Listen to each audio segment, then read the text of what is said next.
Bienvenido, doctor Juan Carlos.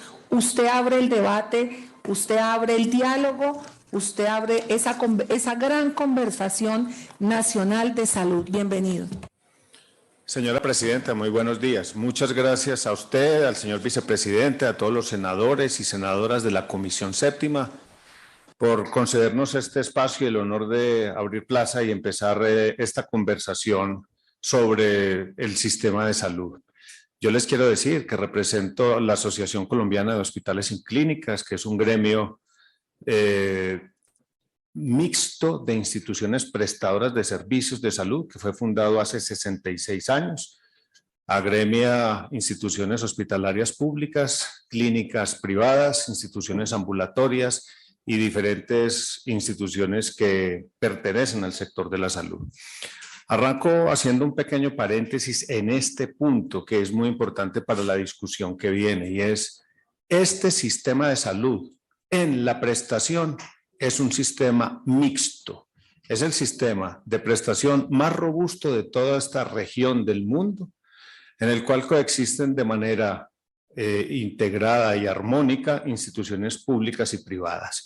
Y les tengo que dar esos datos porque son valiosos para los debates.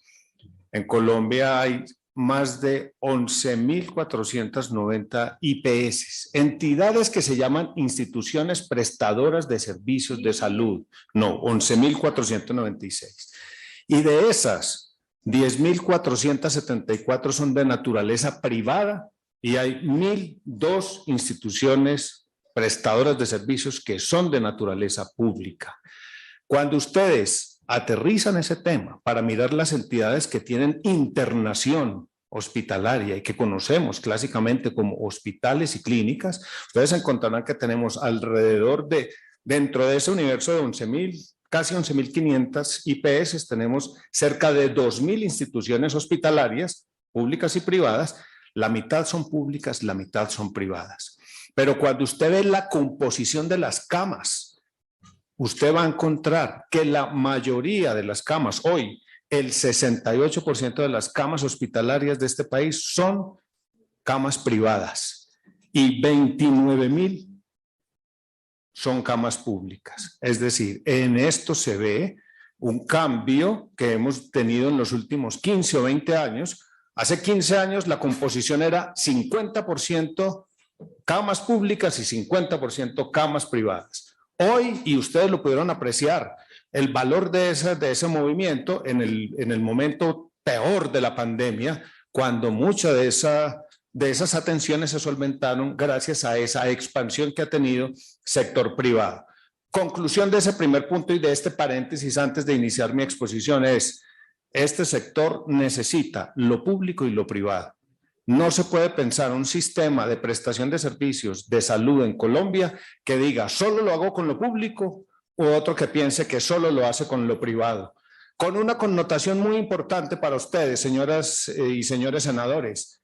La mayoría de las camas de mediana y baja complejidad son públicas y la mayoría de las camas de alta complejidad son privadas. Entonces ahí se da una correlación y una necesaria cohabitación de estas entidades y estas naturalezas para que al final se pueda producir todos los centenares, inclusive millares de millones de intervenciones, operaciones, consultas, internaciones que hacemos en el sistema de salud. Ese es un primer paréntesis, lo debo dejar muy claro antes de empezar. Muy bien.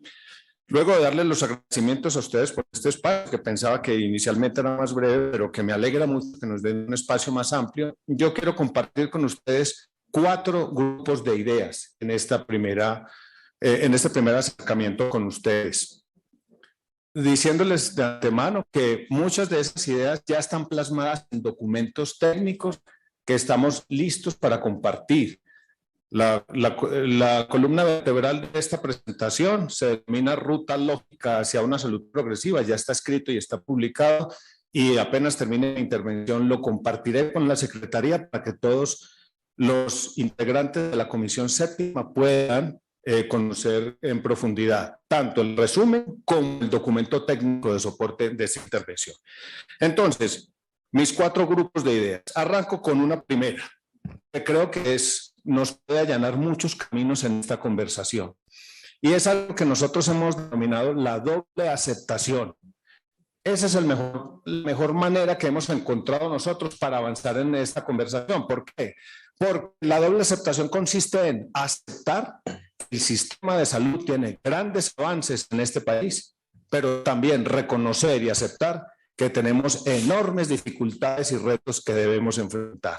Y eso usted lo puede, cuando usted mira cada uno de los fundamentales del sistema de salud, usted puede encontrar ese contraste. Hay unos hechos muy positivos, pero por dentro, a veces cuando usted mira más en lo micro, encuentra grandes dificultades. Creo que un punto de justicia básica y de honestidad intelectual para esta conversación es hacer esa doble aceptación. Y arranco con 4 ejemplos de esa doble aceptación. Lo primero, el tema de la cobertura. El tema de la cobertura es uno de los asuntos en los que más ha evolucionado el sistema de salud colombiano. Hoy, la cifra a julio del 2022 nos ubica con un 98.4% de cobertura del sistema de salud. Es una cifra que ustedes saben el arranque, hace casi 30 años en cuanto estábamos de cobertura, alrededor del 22-23%. Hemos llegado con lentitud, pero hemos llegado ya a lo que técnicamente se conoce como una cobertura universal. Pero es la parte positiva. Recuerden en la doble aceptación. Lo primero es aceptar lo positivo. Pero miremos qué es lo que nos tiene a nosotros con preocupación y es cuál es la eficacia de esa cobertura. La cobertura real se da cuando usted tiene acceso, continuidad y coordinación en los servicios. Y en el cubo básico de la evaluación de la cobertura, usted sabe que tiene que tener el número de personas que están cubiertas, los recursos que la soportan y el paquete de beneficios que tiene cada una de ellas. ¿Cuál es la crítica o la gran preocupación que tenemos? Es que esa cobertura no es eficaz porque no es completa para todos los ciudadanos. Es lo que nosotros hemos denominado una cobertura pixelada. No tiene la misma cobertura un ciudadano que está aquí en el norte de Bogotá, que está en el régimen contributivo, que está afiliado a una EPS de las que se denominan, las que están cumpliendo los indicadores, a lo que puede pasar con otro ciudadano colombiano que está ubicado en una región más rural, que está afiliado a otro régimen y que está afiliado a través de una EPS que no tiene una contratación adecuada de una red completa y buena de servicios de salud. A pesar de que son ciudadanos, que son colombianos, que tienen el mismo derecho, la cobertura es, y que están afiliados, la cobertura es absolutamente diferente. Y eso se va a ver más adelante reflejado en los desenlaces y los resultados de salud que son diferentes para un grupo y para el otro. Eso es lo que nosotros denominamos la cobertura pixelada. ¿Cabemos todos dentro del 98.4% de cobertura? Sí. Pero cuando usted va y mira lo micro y mira a ese ciudadano, encuentra que el derecho a la salud no es simétrico en el país. Ese es un primer mensaje. Hay un tema de desigualdad. Segundo, el gasto sanitario. ¿Cómo no vamos a apreciar, y voy con la parte positiva, que estamos gastando entre un 7 y un 8% como porcentaje del Producto Interno Bruto en salud en este país? Cuando al principio o antes de la reforma el gasto sanitario era alrededor de un 2 o 3% y ahora estamos en un 8%. Y eso expresado en billones es una cifra impresionante. Solamente para el año 2021, todo el dinero que circuló dentro del sistema de salud y que soportó todas las atenciones alcanzó la enorme cifra macroeconómica de 86 billones de pesos. Hay que dividir las cifras. El 80% es gasto público y el 20% es gasto privado. Dentro de ese gasto público están los gastos fiscales, eso representa 35 billones de pesos. Los parafiscales, 22 billones de pesos. Y el 2021 tiene, pues es una diferencia con todos los otros años porque está todo lo que pasó con el FOME, que le crea un precedente que no es comparable con otros años, pero le sumó 13 billones de pesos adicionales. Si usted le suma eso, que es el gasto público, le suma los 9.8 billones que la gente se gastó en seguros voluntarios y los 6.2 billones que se gastaron como gastos de bolsillo, al final le compone a usted esa impresionante cifra que, insisto, macroeconómica de 86 billones de pesos. Esa es una gran noticia. Nunca antes había habido tanto dinero en el sistema de salud, que tal vez cuando en el mundo ustedes miran, la gente o los países están buscando reformas porque tienen enormes dificultades para conseguir fuentes de financiación suficientes para sustentar sus sistemas de salud. Aquí yo no puedo decir de manera categórica que no se necesite más plata, pero sí puedo afirmar que nunca antes habíamos tenido tanto dinero, que el gasto se ha incrementado, que los gobiernos han hecho esfuerzos, que la ciudadanía ha hecho el esfuerzo a través de las cotizaciones y a través del pago de impuestos generales y se ha conseguido este monto. Pero ese es el lado positivo del gasto. Recuerden que estoy en la doble aceptación. Aceptemos que tenemos unos grandes logros, pero aceptemos que hay enormes dificultades. Si usted dice, ¿y tanto dinero para qué? Y la respuesta es para conseguir, para comprar, para sufragar los gastos y las intervenciones que se hacen dentro del sistema. Pues bien, el problema aquí, la parte ya de los retos o las dificultades es que también tenemos carteras multibillonarias en el sistema de salud. Entonces, tenemos mucho dinero circulante, sí, pero también cuando usted mira desde el sector hospitalario, por ejemplo, en nuestros estudios de cartera, el último, que solamente tiene el reporte de cerca de 210 instituciones, grandes instituciones hospitalarias, la cifra de cartera es de 12.8 billones de pesos con un 58% de cartera vencida.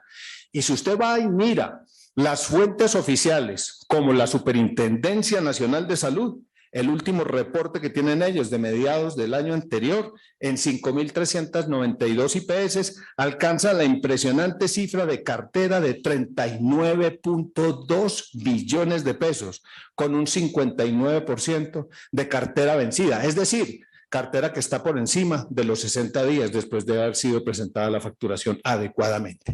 Entonces usted dice, mucho dinero dentro del sistema, pero miren las enormes dificultades en el movimiento de los recursos. ¿Para qué tanto dinero si no se mueve, si no llega, si se acumulan este tipo de problemas? Debo decirles también, de 27 EPS que fueron evaluadas por la Superintendencia de Salud, solamente 9 cumplen plenamente los indicadores de permanencia. 6 en el régimen contributivo, 2 en el régimen subsidiado y una que hace la doble presencia tanto en subsidiado como en contributivo. Y el patrimonio adecuado, que es uno de esos indicadores de permanencia de esas EPS, en el año 2015 se inventaron una norma para generar una especie de amnistía o plazo para que las entidades EPS pudieran cumplir con esos indicadores de permanencia. Y el punto de partida era un déficit de 4.4 billones en el patrimonio, es decir, menos 4.4 billones de efecto patrimonial. 7 años después de esta amnistía o de esta flexibilización en el cumplimiento de indicadores, todavía la cifra es negativa, muy negativa, de menos 2.3 billones de pesos. Entonces, por un lado, importantísimo que hay mucho dinero en el sistema de salud, que hay un gran gasto sanitario, pero el reverso de esa moneda es no fluye adecuadamente, se acumulan las carteras, no se cumple con todos los indicadores y eso controvierte el concepto básico de un sistema como el nuestro que se llama de aseguramiento. Ahí no hay seguridad de que se pueda cumplir con todos los compromisos. Un tercer tema en el diagnóstico nuestro de la doble aceptación son los indicadores de salud. Y la primera página de los indicadores es positiva. A pesar de la ralentización que hemos tenido a causa de COVID-19 en los últimos 2 años, los indicadores y la tendencia de los grandes indicadores con los que se miran los resultados de salud, tipo tasa de mortalidad infantil, tasa de mortalidad general, tasa de mortalidad materna, vienen en una curva sostenida que viene decreciendo, es decir, viene mejorando. Les doy solo un dato. En Colombia la tasa de mortalidad infantil se ubica en promedio en 15.1 por 1000 nacidos vivos. Hace 15, 20 años estábamos en el doble, inclusive en el triple como promedio. Y así ustedes lo pueden observar en prácticamente todos los indicadores. Hay dificultades con algunos, pero si usted es facilista y digamos, cómodo y solamente ve la primera página de los resultados sanitarios, usted dice, esto es un milagro y vamos mejorando. ¿Dónde viene el reverso en esta doble aceptación, en la aceptación de las dificultades? Viene en que cuando usted mira por otro tipo de variables, por otras desagregaciones, por ejemplo, y ustedes lo ven, que vienen de cada una de sus regiones, cuando usted lo ve por regiones, cuando usted lo ve por niveles de ingreso, cuando usted lo ve por género, cuando usted lo ve por otro tipo de indicadores, encuentra la enorme desigualdad. Ese mismo indicador, esa tasa de mortalidad infantil que les acabo de decir, que en el promedio está en 15, esconde por dentro una enorme desigualdad. Y usted encuentra regiones como el Chocó, como la Guajira, como Arauca, como otra serie de regiones nuestras, que obviamente también son Colombia, con unos indicadores que los ubican, por ejemplo, Chocó en 65 muertos por cada 1000 nacidos vivos en tasa de mortalidad infantil.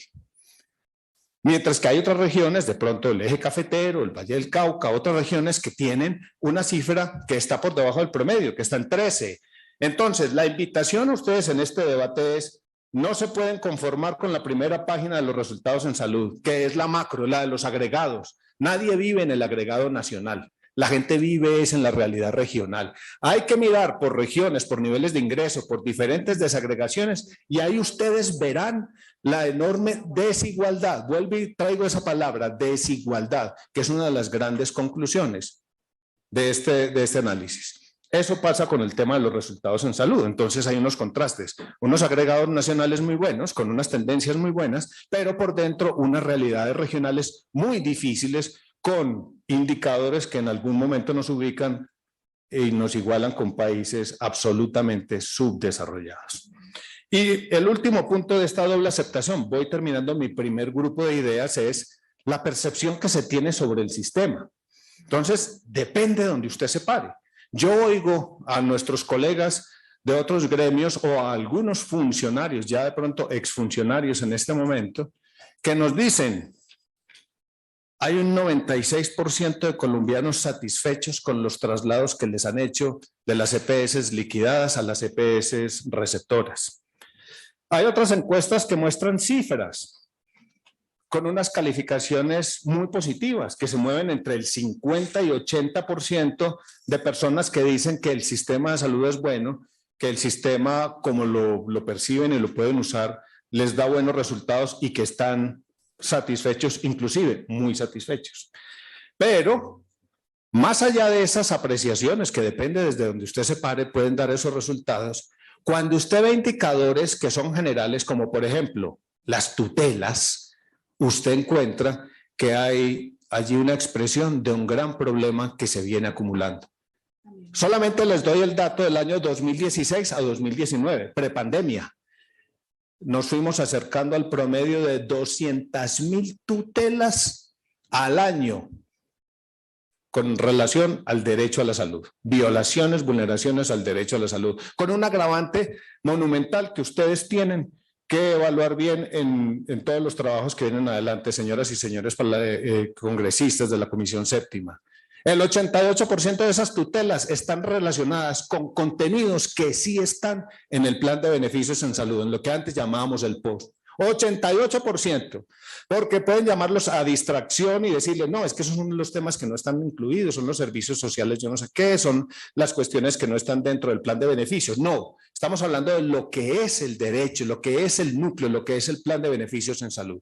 88%, claro. El año anterior, a alguien les puede decir, las tutelas disminuyeron, solamente hubo 81.000 tutelas el año pasado, claro, pero es que estábamos en pandemia y entonces, por obvias razones, esa cifra tampoco la pueden tener ustedes como referente porque ahí estuvo la normalidad de lo que nos sucedió con pandemia. Entonces, lo mismo pasa con las PQRs. De 81.000 que tuvimos en el 2020 pasamos a 105.000 en el 2021.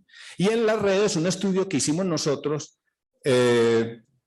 mirando lo que pasa en las redes sociales, pusimos a un grupo a que evaluaron 216.000 trinos en Twitter y encontraron que la percepción era 10% de percepciones o mensajes positivos sobre el sistema de salud, 27% negativos y 62% neutrales, que los que saben de redes sociales saben que el neutral tiende más hacia el negativo que hacia el positivo.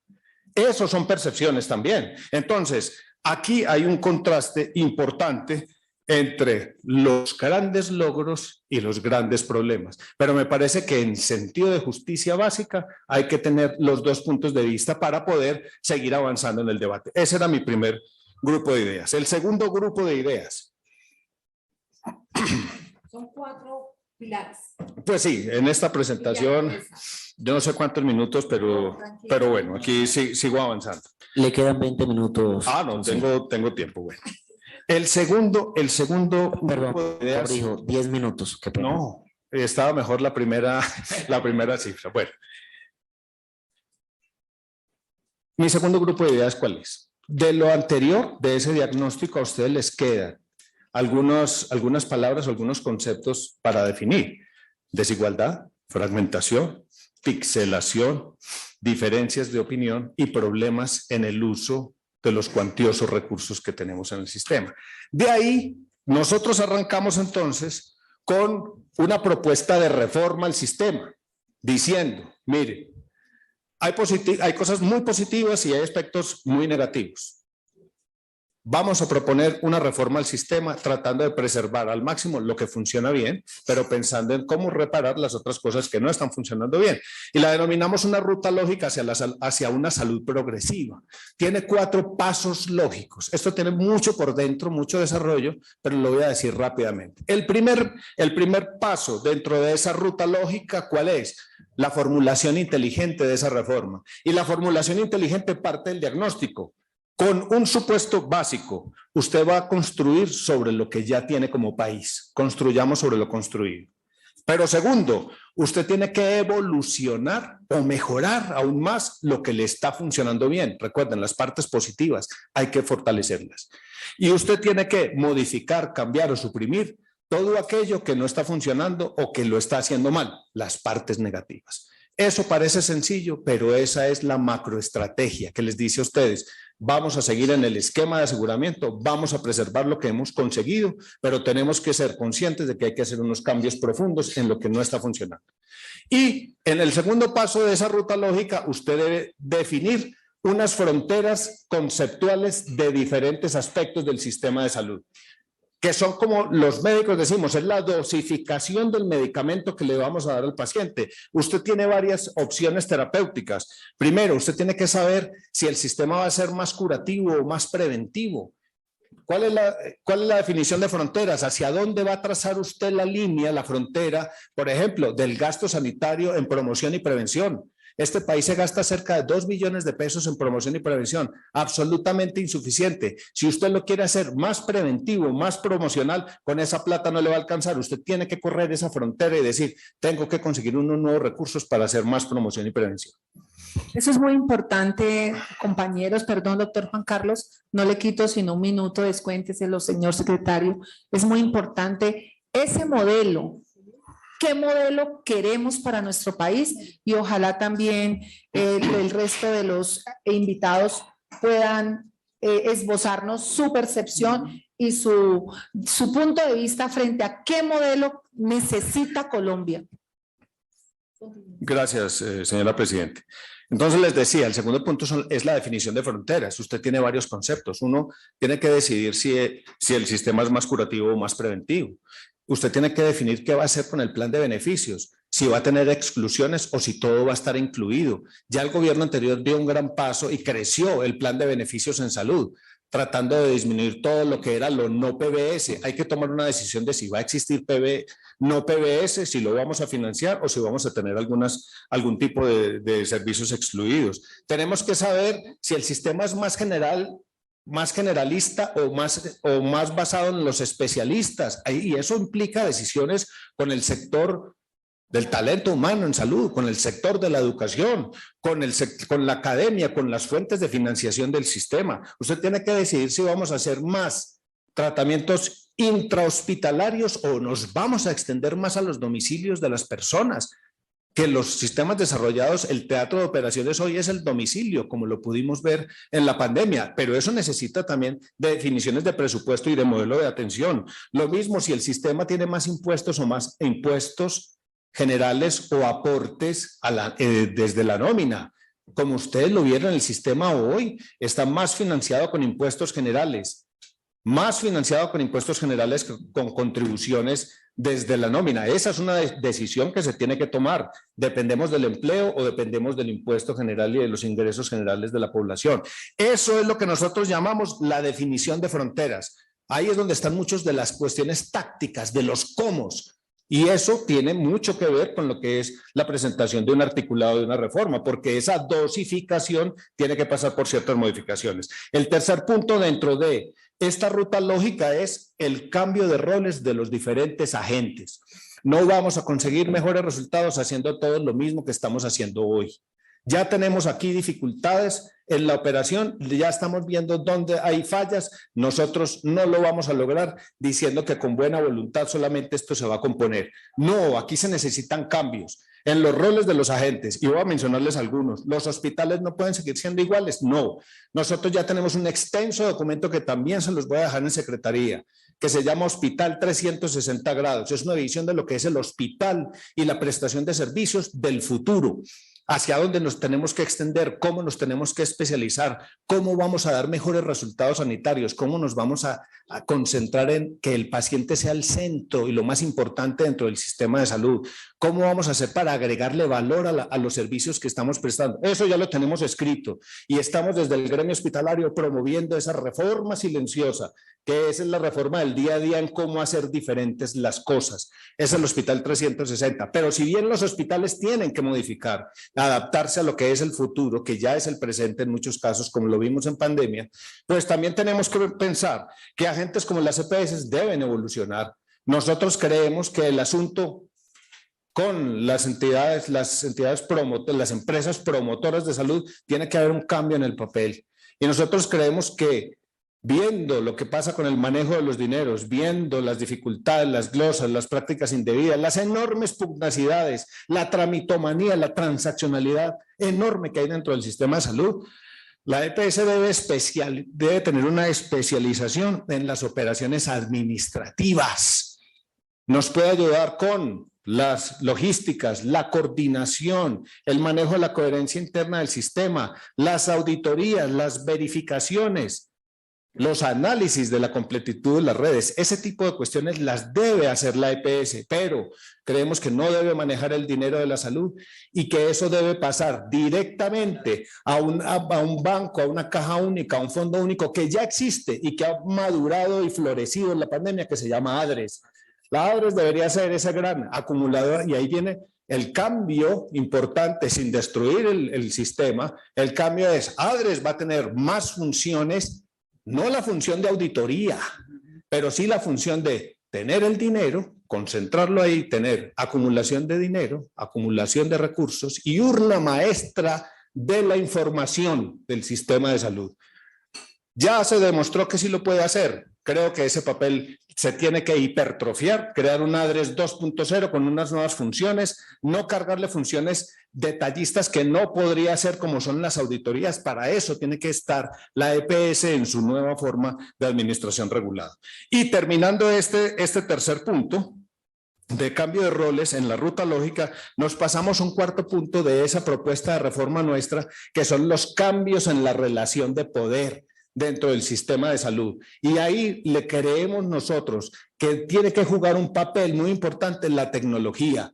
Miren, señoras y señores, senadores y senadoras, el mundo ya evolucionó, hay inteligencia artificial, hay Big Data, hay blockchain, hay contratos inteligentes que ayudan a que las transaccionalidades disminuyan, a que se automaticen los procesos, y nosotros aquí seguimos pegados de la factura una a una y de la glosa una a una y de la discusión de va, viene, que si se radica, que si no se radica, que quién lo trajo. Por Dios, eso ya evolucionó. Ese papeleo no puede seguir en el sistema de salud. Ya la tecnología nos tiene que ayudar a nosotros a suplir eso. Entonces, disminución, hay que tener más automatismos, hay que tener más giros directos. Ojo, el giro directo ya se probó acá. El giro directo es un automatismo fundamental. Debe haber un giro directo universal como transición mientras llegamos a este punto que ustedes van a trabajar de la reforma al sistema de salud. Pero también hay que tener unos coadyuvantes en la reforma, no integración vertical. ¿Por qué? Porque la integración vertical es un enorme conflicto de intereses, es irreductible. La integración vertical no nos suma más en calidad, la integración vertical nos resta en transparencia, la integración vertical nos disminuye la capacidad de hacerle trazabilidad a los recursos del sistema de salud. Por lo tanto, deberíamos purificar el papel. Es más, en la ley original creíamos a ciegas en la especialización de los roles. Yo como médico sé atender, sé operar, sé intervenir, sé hospitalizar. El que funge de asegurador o administrador debería saber hacer unos procesos de gestión del riesgo y unos procesos financieros y unos cálculos actuariales. Y el gobierno tiene que saber gobernar y el vigilante tiene que saber controlar eso. Pero cuando se empiezan a mezclar y todos están en la misma cabeza siempre, el ánimo de sacar algunas utilidades y ventajas va a ganar. Entonces, ese es un tema, no integración vertical, debe haber un piso tarifario, debe haber una estandarización de procesos. Y senadora Norma Hurtado, y para todos, señora presidenta, y para todos los integrantes de la comisión, se debe pensar en un régimen de insolvencia, porque aquí tenemos un enorme dolor, que son las liquidaciones, las mega liquidaciones, que es un pendiente y un gran dolor que nos viene de tiempo atrás. Liquidaciones, entidades que no aseguraron nada, se fueron, nos dejaron con las enormes carteras y hoy nos dicen, no alcanzaron los bienes para poderlos suplir. Ojo, eso necesita un remedio de emergencia. Mi tercera idea es muy corta. Yo le pido, senadora, y a todos, si me dan unos cuantos minutos adicionales para poder redondear estas ideas. 10 minutos más para cerrar. Muchas gracias. Mire. La tercera idea la tengo en el centro. Recuerden que les he hablado de la ruta de un diagnóstico que se llama la doble aceptación, que les he hablado de una propuesta muy acelerada de reforma que se llama la ruta lógica hacia una salud progresiva. Y el tercer punto que tiene que ver con la ruta lógica es, ¿y qué hacer con el aseguramiento? Ojo, aquí les han dicho a ustedes toda la vida que el sinónimo de aseguramiento son las EPS. Y ojo, y ahí tenemos un error conceptual fundamental. El aseguramiento es el resultado, es la resultante de una serie de factores que son sucesivos, que arranca con unos impuestos generales, que pasa por unas cotizaciones o contribuciones desde la nómina, que se convierte a través de un cálculo actuarial en una unidad de pago por capitación, que sirve para sufragar los gastos o los compromisos que se generan en un plan de beneficios en salud, que debe ser prestado a través del trabajo denodado de una red integrada de servicios de salud, que es la red mixta de prestación de servicios, que tiene que tener una adecuada gestión del riesgo, que debe ser vigilado y controlado por las entidades competentes y que tiene que haber sido sometido a la rectoría de un estado, de un gobierno. La suma de todo eso al final da una resultante que se llama aseguramiento. Entonces, si a ustedes les dicen, es que si se cambia una parte, si se mueve, si se le cambia el rol a una gente, se va a acabar el aseguramiento, no es cierto. Si se acaban los impuestos generales, si se acaba la red de prestadores de servicios, si se acaba el talento humano en salud y no hay quien atienda, pues obviamente no va a haber ningún aseguramiento, ni ningún sistema, ni nada. Pero si otros agentes sufren unas modificaciones o evoluciones en sus roles, lo que van a hacer es reforzar u optimizar el funcionamiento del esquema de aseguramiento. Con eso respondo la pregunta. ¿Ustedes qué opinan sobre el esquema de aseguramiento? El gremio hospitalario piensa que el esquema de aseguramiento debe mantenerse, pero se tienen que hacer unas reformas como las que yo les he mencionado, especialmente un cambio en el rol de los agentes que operan el aseguramiento. Ese es un punto fundamental, que lo quería dejar como tercer grupo de ideas. Es una idea fuerza central para desmitificar muchos de los comentarios y para dar tranquilidad de hacia dónde debemos avanzar. El aseguramiento hay que mantener, pero hay que hacer una serie de modificaciones sin dañar el aseguramiento, pensando en optimizarlo. Y mis ideas de cierre, mi grupo de ideas de cierre. Hay unos retos de corto plazo. Tal vez lo que se denominaría una transición, obvio.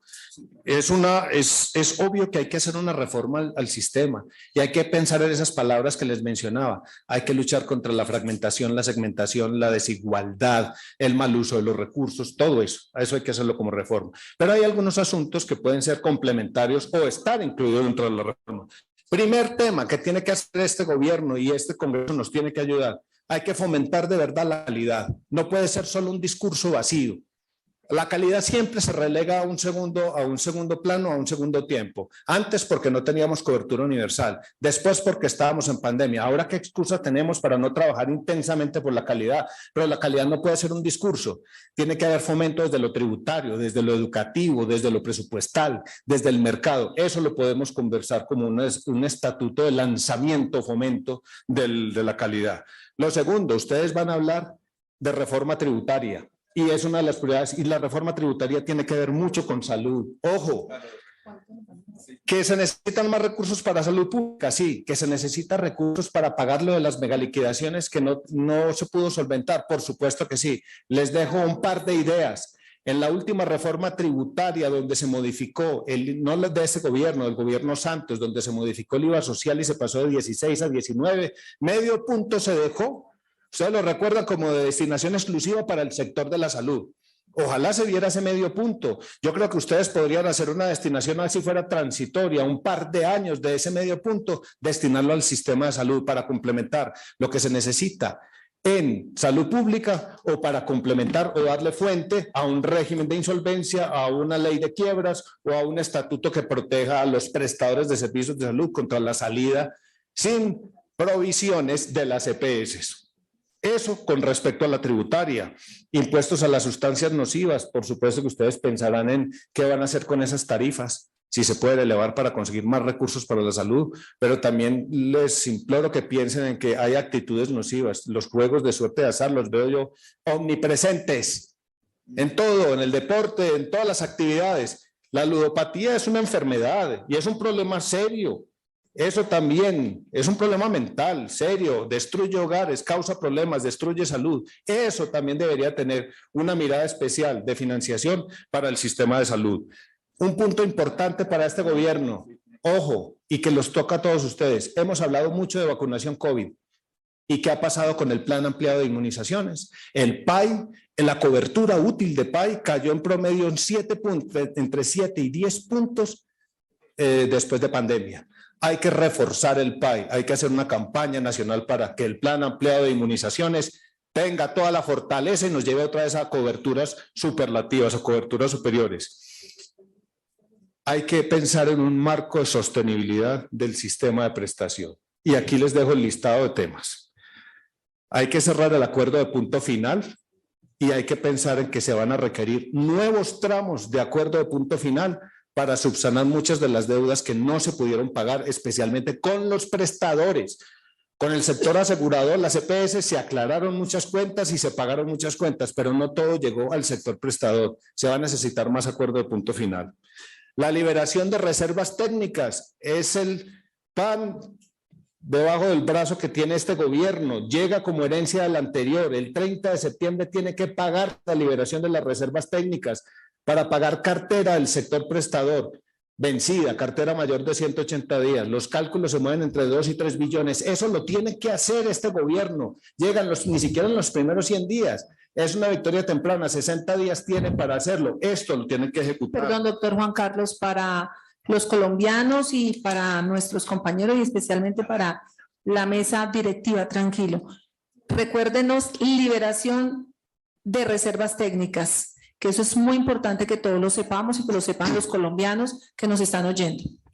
Hay dentro de los estándares de habilitación y permanencia, uno de los estándares más allá del capital mínimo del patrimonio adecuado es el régimen de inversión de las reservas técnicas. Ese es un concepto que define en gran medida la capacidad o la solidez que tiene alguna de las entidades aseguradoras para responder en los momentos que haya siniestralidad. Y siempre que hay prestación de servicios se tienen que hacer unas reservas, tanto para lo que ya se dio como para lo que se estima que se va a dar y que se va a necesitar.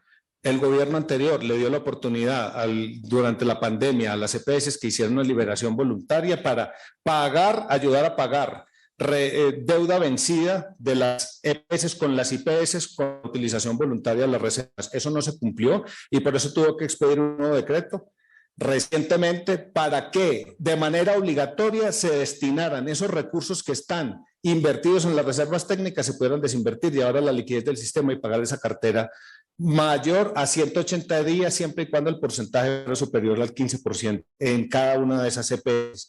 Están en este momento en la presentación de esos planes y la validación de ellos por la Superintendencia Nacional de Salud, pero nosotros desde el sector prestador estamos esperando que eso se pueda convertir en una realidad porque sería un gran impulso económico para desatrasar y un verdadero coadyuvante del acuerdo de punto final y un bálsamo para el tema de la cartera vencida que sigue existiendo dentro del sistema de salud. Entonces, eso ya es una realidad normativa. Se necesita es que se ejecute. El plazo máximo es 30 de septiembre. Así que el gobierno que llega tiene en sus manos la obligación de ejecutar esa línea.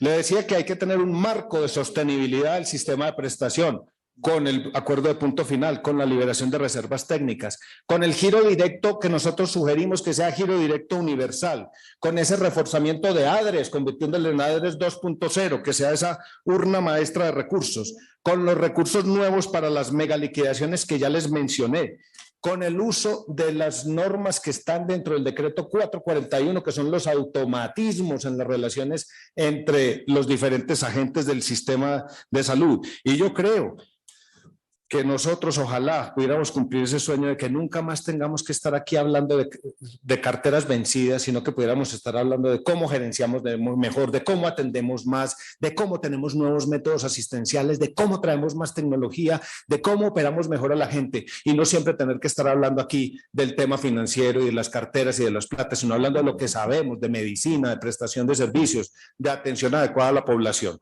Termino con esto.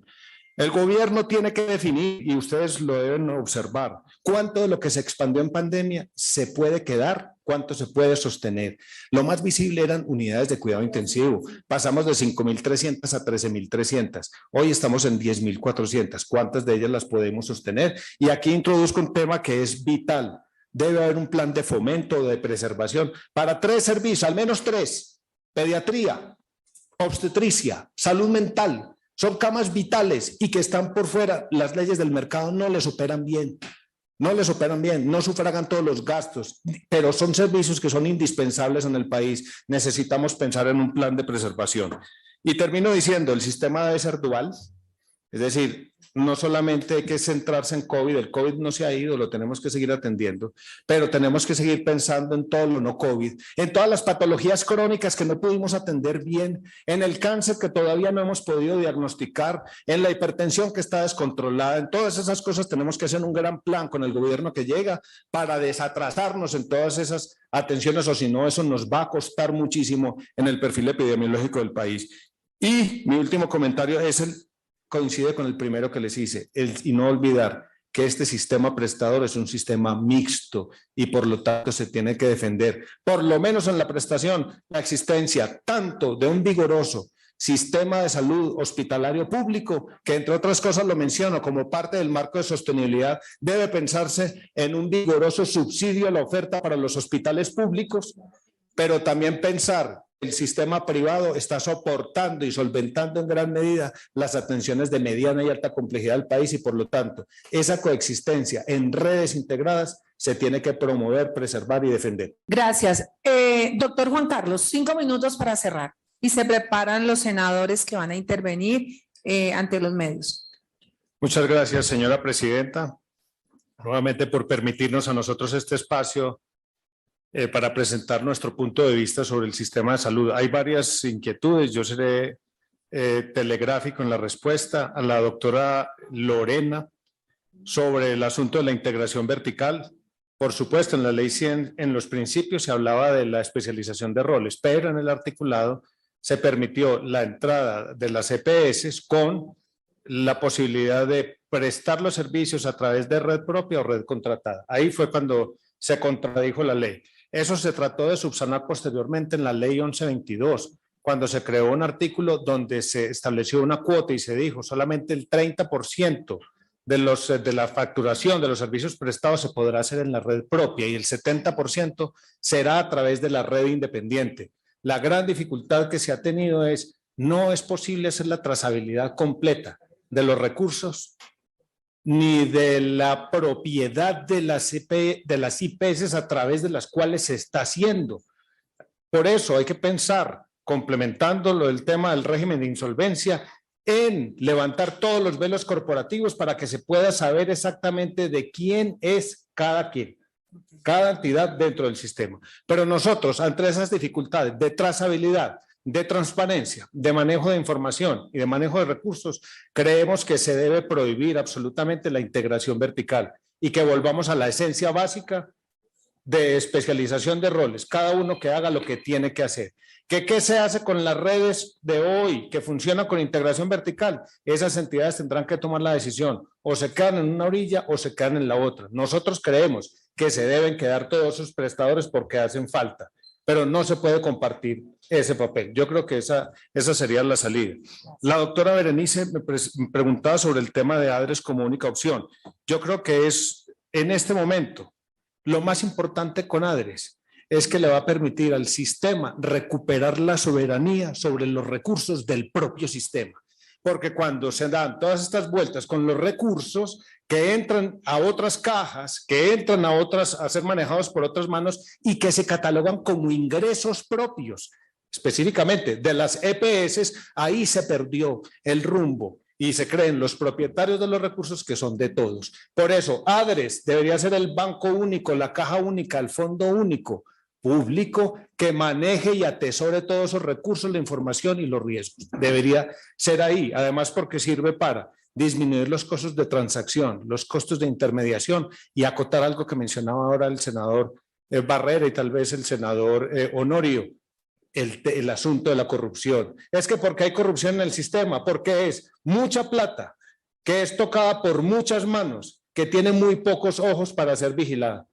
Por lo tanto, lo mejor sería tenerlo en una urna donde esté a la vista de todos y mediante mecanismos basados en información y en procesos bancarios, de allí fluya directamente. ADRES floreció en pandemia, tuvo muchas dificultades al inicio. En estos últimos años, 2 años funcionó bien. Se permitió el pago por disponibilidad, el pago de las canastas COVID, el pago del bono al talento humano en salud y otra serie de pagos directos hacia los que prestaban los servicios de salud. Es decir, el proceso ya está levantado, pero por supuesto no puede estar solo. La doctora Paola me preguntaba sobre el tema de la interoperabilidad. Yo le digo que claro, ese es el camino, tanto para el tema de historia clínica electrónica como para el asunto de la facturación electrónica. Ha habido muchas dificultades para poder definir un conjunto, ese conjunto básico de datos mínimo que se pueda hacer exigible. En este semestre se están haciendo pruebas y debería entrar con obligatoriedad plena al principio del año 2023. Ahí vamos a tener toda esa interoperabilidad. Mientras tanto, los hospitales van avanzando en toda esa ingeniería de procesos y en todos los software que tiene que mantener para que podamos tener una simetría en el manejo de la información. Desde el sector prestador, para nosotros es lo mejor que puede pasar, que podamos compartir esa información y que pueda ser utilizada mejor. Por supuesto puedo ahondar en esas respuestas, pero el tiempo no me va a dar mucho. Quiero concluir con lo que usted preguntaba, señora senadora. Nosotros creemos que tiene que haber reforma al sistema de salud. No es una opción. Este sistema tiene 2 criterios básicos. Los sistemas de salud son como los seres vivos, tienen una historia. Se crean, se expanden, llegan a su máxima potencialidad, entran en crisis y se tienen que reformar. Eso es un ciclo. Nosotros ya estamos en el punto de llegar a la reforma, por lo tanto eso es deseable. Claro, hay que aplicar el criterio básico nuestro, uno de nuestros mandamientos en la medicina. Primero, no hacer daño. Hay que sacar las cosas que funcionan bien, preservarlas y hay que mejorar todo lo que no está funcionando. Y nosotros creemos que en ese avance a la reforma, complementando la respuesta, Tiene que haber varios niveles en la reforma, tiene que estar sostenido el sistema en una sólida base de atención primaria en salud. Ese es el primer piso. El segundo piso, que es el de la prestación, es el funcionamiento armónico y potente de redes integradas de servicios de salud público-privadas. El tercer piso, que es la administración del sistema, debe ser manejado por la evolución o la mutación o el cambio de las EPS que se deben convertir en administradores regulados, que no manejan la totalidad de los recursos de la salud, que se les remunera con un porcentaje por las labores de administración, de auditoría y de verificaciones al interior, pero que no manejan la gran masa monetaria de la salud y que cumplen un libreto de administradores regulados. Y en el cuarto piso está ADRES, que tiene que ser el banco, el acumulador, el asegurador central, para que no se dañe todo ese criterio de aseguramiento. Y al lado tienen que haber unos coadyuvantes, no integración vertical, todo el funcionamiento del sistema basado en tecnologías de la información y las comunicaciones y las otras cuestiones que les mencioné ahora. Pero que tiene que haber reforma, por supuesto que sí. Nosotros creemos que se puede avanzar sin destruir lo logrado, pero indudablemente no podemos seguir igual a como estamos funcionando el día de hoy. Muchísimas gracias, doctor Juan Carlos.